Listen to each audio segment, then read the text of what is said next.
بسم الله. ليه على طول قلقانين؟ ليه على طول بنفكر ومشغولين؟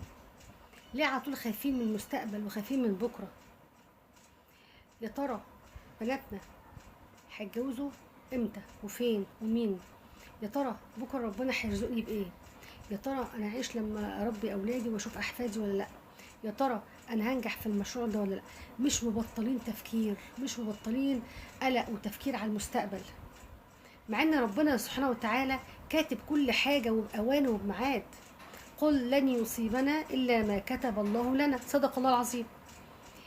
في الحديث النبوي سيدنا محمد صلى الله عليه وسلم قال لنا ان الجنين وهو في بطن امه ربنا سبحانه وتعالى بيبعت له ملك بيكتب رزقه واجله، بيكتب كل حاجه، هيعيش كام سنه وهيموت امتى، هيتجوز مين، وربنا هيرزقه بايه، واليوم الفلاني هيحصل له ايه.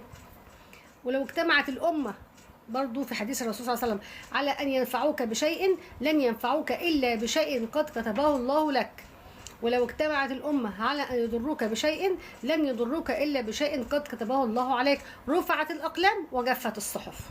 خلاص مفيش قدر هيتكتب تاني، الأقلام رفعت والقدر كتب، معروف عند ربنا سبحانه وتعالى. أنا هكسب في اليوم الفلاني كذا، أعادي الناس، أتخانق مع حد، أكسب حلال أكسب حرام، أزعل حد ما زعلش حد، هو ده اللي هيجيلي، الرزق ده في اليوم الفلاني مقدر، ما عليا غير اني اسعى بلطف وبرفق وبحلال، ما نقلقش وما نفكرش، كل حاجه مكتوبه عند ربنا سبحانه وتعالى.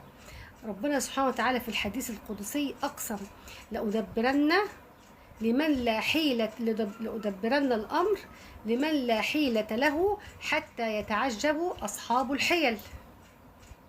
يعني مش بالشطاره، اهو لا ملوش حيله، لكن سبحان الله جاله الرزق ده منين؟ وصل للمكانه دي ازاي؟ التجاره بتاعته ما شاء الله نجحت كده ازاي؟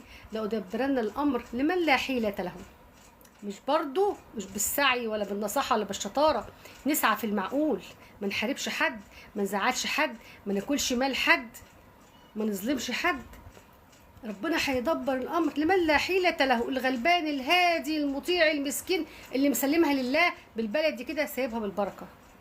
حتى يتعجب اصحاب الحيل، الناصح المفتح المدقدق اللي عمال يلم من هنا ويجيب من هنا ويتشطر ويعمل ويتقرشد، لا اتعجب، شوف ده ربنا رزقه.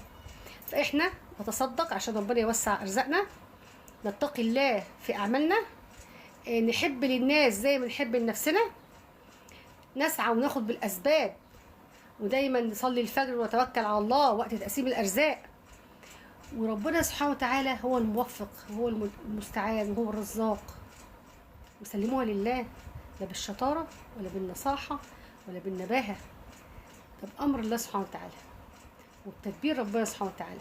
استعن بالله، واذا سالت فاسال الله، واذا استعنت فاستعن بالله.